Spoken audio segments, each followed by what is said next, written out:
Welcome to the round 4 review for Supercoach 2021. We scored 2,130. It was a top 6% score. We went up in the rankings nearly 2,000 spots. 1,700. So now we're in the top 4%, which sounds pretty good in theory. Like, you'd think I'd be pretty happy with that, but I'm actually not. Look, unfortunately, I'm a Caleb Daniel owner. That did hurt me on the weekend. Only the 3 out of 7 league wins. That's just not good enough, really. Look, all the boys just smashed me. You all know how George went. He's killing it at the moment. I think he's in the top 100 or so. JD's killing it. He's in the top 100, I'm pretty sure. And I know DR's doing pretty good as well. I played him in leagues, and he belted me by 100 points or so. So thanks to Caleb Daniel for that. Look, I think I actually traded pretty effectively. I got rid of Young for Chapman, and I got rid of Bruin via DPP swing for Chad Warner. And they both scored really well. We'll get stuck straight into the team just so you guys have a bit of an insight of what it's looking like and exactly what I did for trades. We're rolling with the webcam. I was speaking to DR about it, and he's like, I think you should get a webcam in your video. I wasn't really sure how to do it. Watched a couple of tutorials on YouTube, and we've got a webcam, so we're into it. So moving up in the world there. So I hope you guys enjoy the viewing of my rude lid. It should be good. But this is the team after round 4. Defense held its own pretty well, except for Daniel. I'll touch on him in a minute. So Jake Lloyd, really nice. Didn't get the ton. Probably didn't need to start with him, but he's just one of those players where, like last year, it was almost impossible to trade him in. I did it. It was really difficult. He just didn't go below the ton at all. I'm picking him for consistency. So, 95, anywhere from 90 to 140 is his ceiling, and I think we can be pretty wrapped with that. Jordan Ridley, really nice. Didn't kick it as good as he usually does. He's probably D1 at this point. Even so, still scored 124. I'm absolutely wrapped with that. What a selection he is. Probably one of my favourite players. If you don't have him, he's the first guy you want to upgrade to. He's almost a must-have at this point in time, and not owning him is going to cost a lot of blokes. And I know from experience, because I didn't have him round 1, I thought, far out, I've got to get this guy in immediately, and I did. So, happy with Riddles. Unbelievable player. Jane Short, 125, that's great. I was stressed out about Hooley coming back into the side. Didn't seem to affect him too much, which is exactly what we want.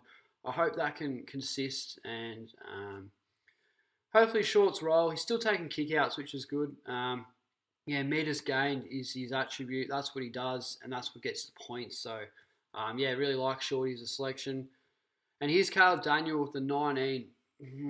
Watched the game from Ballarat on TV, and bloke couldn't get anywhere near it. I saw that aggressive tackle. It was dirty. It was a great tackle, but it was still pretty dirty. And he's going to miss a week, and rightly so. So he's got to go. We're going to trade him this week, and I'll run you through my plans for him later on in the video.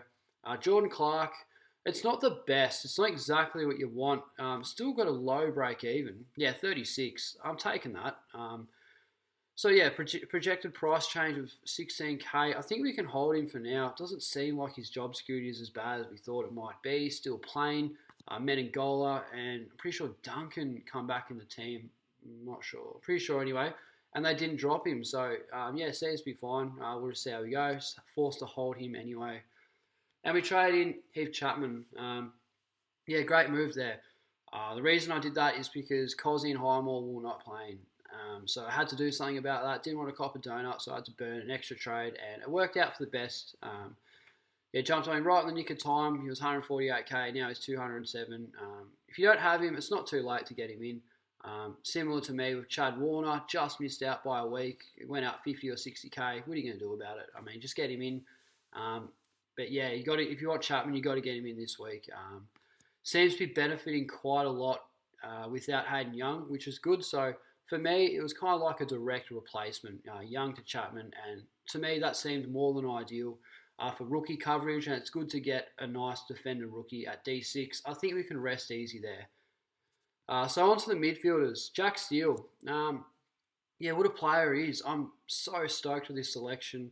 What I like about him is even when St Kilda are are kind of down. He still performs. Look, there was a time on the weekend where St Kilda were completely written off by West Coast. Yeah, they'll get smacked by 35, 40 points or something like that, and Jack Steele's still able to get 20 contested possessions and a goal and have 35 odd. So look, he's a machine and probably the Brownlow favourite. He's what I had as my prediction. I said earlier on in the year in one of my team reveals or team updates or something that I thought Jack Steele was going to be the Brownlow winner for 2021. So I hope he can consist with that average. If you don't have him, you sort of just got to pray that he has a pretty bad game and gets tagged. But yeah, the way it's going, yeah, super selection, and now he's a captaincy option. Probably going to VC him this week against Richmond. They play on the Thursday, and yeah, I'm more than happy to do that for Gorn. That's a pretty safe one, in my opinion. They leak a lot of points. Clayton Oliver, I'm actually really happy with this. Look, I came into this game expecting absolutely nothing from him. Thought O'Connor would wear him like a glove. Wasn't the case. He just did whatever he wanted in the wet. He's such a good contested ball winner. I got a really high work rate. I did question him. I know it was the end of quarter time or half time. And he went back for a shot at goal from about 100 metres out. I thought, you kidding yourself, Clary. Look, you're a gun player, mate. Got nothing against you, but yeah, you're not going to get that one done, mate. But yeah, really happy with Piggy Oliver, superstar. Yeah, it looks like Steele, Oliver, and McRae are the clear top three midfielders. Zachary Merritt, quite concerning. Is a lot more of a fantasy player than a Supercoach player. I have said that before on a previous video to why I didn't go anywhere near him. Added contested ball to his game, but for some reason doesn't seem to be adding to his score. I think it's fine. Look, to me, he's still a top 8 midfielder, so I'm not really concerned. I did pay top dollar for him, but look, you can't get everything right in Supercoach. That's just how it is. Super durable. Yeah, he's the man at Essence, so yeah, I don't think he's going to let me down a whole lot. Won't drop too many bad scores, but then again, won't drop too many good ones either. Yeah, Rory led, really nice. Got tagged and still scored very respectably. Yeah, a clear top 2 or 3 defender. So, yeah, nothing on him. And the rookies were really good. Gordon, yeah, you take that. That's probably his floor, or his ceiling, rather. He's not going to go 130 all the time. We're kidding ourselves. I think he can average probably around that 70 or 80. We can hold him up until the buys anyway. High ownership player. Just make sure you have him. I'm sure you do. So that's fine. It was nice to see Tommy Powell score really nice. Played a relatively poor opposition, even though he didn't get the win. He still had a breakout game for him. He's best yet, and we all should have had him on field, so that's good. James Jordan was rather concerning, only the 24. Low time on ground, man. Really bad. That's quite concerning. Yeah, I thought he'd get a bit more of a run. Saw him in a few CBAs, but over the whole duration of the game, just didn't get his opportunity that much. I think it's fine. We just hold him. Like, what much more can you do about that one? And Sam Berry, he's going to average around 55 to 60. We just hold him. Maybe loophole. I've got pretty terrible bench rookies, and that's something I'm not too proud of, but look, we'll try and manage that and trade effectively over the next few weeks. We'll see how we go. Rucks, really nice. Set and forget is all I can say here. Look, Grundy had a bad game. No one expected Mumford to beat him in a one-on-one. It happened. What can you do about it? You move on. But Gorn, really nice. Probably could have scored a lot better. Gave away a couple of free kicks, which was really frustrating. A few clangers here and there. He was on track for about 145, 150 maybe. Yeah, kicked a nice goal as well, which would have really helped him. So, yeah, happy with Max Gawn. Great captaincy option. Yeah, if worst case scenario, you chuck the seal on Gawn and you'll be right, mate. So, yeah, really happy with that one. So, yeah, Rucks, nothing to say here. And I'll quickly touch on Matty Flynn. Now, I didn't expect this. I didn't expect him to get dropped for Mumford. To be honest, I'm not even going to lie at all. I didn't even think Mumford was still on the bloody list. So, look, if for some reason or another, I know Shorty had Flynn running at R2. That is really unfortunate.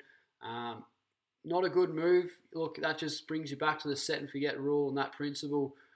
If you're running with Flynn at R2 and Meek or Hunter at R3, Yeah, that's really unfortunate. I can't argue that move because I don't mind that. I think that's a nice, safe move. Flynn's been doing really well, and yeah, for 102 average, what much more can you ask for him? So yeah, that was really stiff for Flynn owners who had him on field. Yeah, try and patch that up as soon as you can. Forwards, Josh Dunkley actually had the VC on him just prior to chucking it on Steele. Look, backed him in Ballarat. I knew it was going to be wet and a windy scrap, and Dunkley being such a contested ball winner and a tackler. Yeah, I backed him in. Still played well, but look, it's not going to get the chocolates for me in terms of the captaincy. I feel a lot more safer. And I know Gawn's going to score more than 117, so I was comfortable doing that. Dustin Martin, bit of a panic trade here. Probably didn't need to do it, but like, why wouldn't I? I mean, he's coming off two massive scores. Far out, I've got to get this bloke in. He's in over 65% of sides, which is why I have him. Look, it doesn't matter what he scores now because the rest of the comp's going to go up or down with you. So it's going to cost you not having him, even when he does score bad. Like, you might get lucky with a pod, but overall, he's going to be a top 6 forward player, if not top 2 or 3. So we can rest easy with Dustin Martin. I don't think there's a whole lot to worry about here. Jack Zeeble was a keeper, I'm pretty sure. Yeah, he's just the man in the back line. Takes all the seagull kicks, always got high disposal efficiency, and I can't believe the numbers he's putting together. Yeah, really happy with Zeeble. He could be F3, F4 at this point in time. It's not out of the realms of possibility that happens. He's been, yeah, nothing short of spectacular. Happy with Zeeble, and yeah, he's one you definitely didn't want to miss out on. Now, Chad Warner, I traded him in for 233k, I'm pretty sure. And it was worth it. I missed out on that first price. It was 144k prior to that. So I did miss out on the cheapest, but you can't get it all right in Supercoach. As I say, I was happy to jump on him, and yeah, we can hold him up until the end of the buys and maybe a one trade to a fallen premium or something in that forward line. So yeah, really happy with Chad Warner, and yeah, I've jumped on with all the other 1% super coaches that do have Warner because it was really costing me not having him.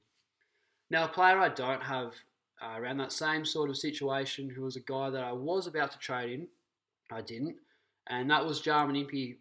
The reason I picked Warner over Impey was simply because of the durability factor. That's absolutely it. I was pretty confident with Warner, but yeah, Impey looks like he's a keeper, and I'm spewing there, and yeah, my fingers are crossed that he gets injured, which not a good thing to say, but yeah, he's one that I'm missing out on, and I've missed a ship there, and for Tex as well. I got lucky with Tex, only scored the ton, which could have been a 150. So I think I got off lightly. I don't think all's over yet. Yeah, I'm pretty happy with the side either way. Yeah, we're up to Brad Campbell. I'm trading him out this week, and you'll see why. I'll run you through that in a minute. And Jimmy Rowe at F6. I think a lot of blokes are going to cop that. So, yeah, trades for this week. Brad Campbell is out. Yeah, he's got a break even of 50-something, I'm pretty sure. But, yeah, as a result, he's not going to go up a whole lot unless he scores a 116 like he did. He's in pretty poor form. You can hold him if you want. My situation, though, I've got to trade him. I've got some value, and I've got money, and I've got to use it. So, Caleb Daniel is also out. Got to get rid of him. So we're going to flip Laird into the back line. I think that's fine. And a midfielder to trade in. Go away. Midfielder trade in is going to be Jackson McRae. Yep, happy with that. And a forward to trade in is, well, my favourite forward player that I discussed in last week's rookie review, and that is Alec Waterman. Really happy with this bloke. He hasn't scored the best. I mean, 56, it's not the best score. Look, I think it's fine. That's not what I wanted, not Tex Walker. I don't know what happened there. What's going on here? Bloody hell, what's going on here? Got a bit of a problem.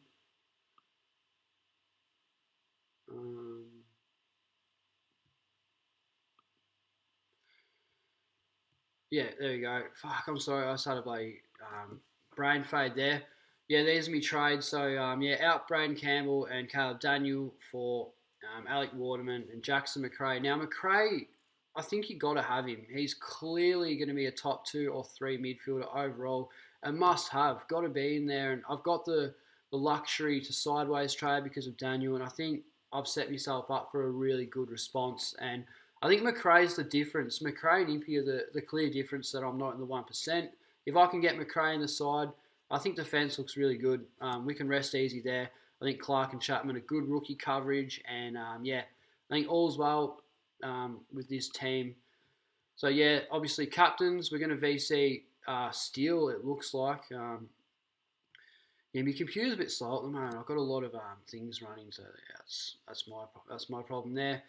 So that's what we're going to roll with, and we're going to loophole Bergman and Waterman and try and get the best score. I think Rowe's okay on field just because a lot of blokes are running with that anyway. I do want to eliminate those 4 rookies. I will get to that. We'll see how we go. But this is a side coming in for round 5. I will cap it off there. Look, I hope he did really good this week. And I hope he didn't have Caleb Daniel. And if you were like George, who traded Daniel out before he even played for Bose, which is probably the biggest baller move I've ever seen in all of Supercoach YouTube in general, that's a crazy move. If you did that, well done. I didn't. I paid for it. But we've managed it. And hopefully we can get back on track for a better week, round 5. But that's it for me, guys. Yeah, take it easy. And I'll see you in the rookie review.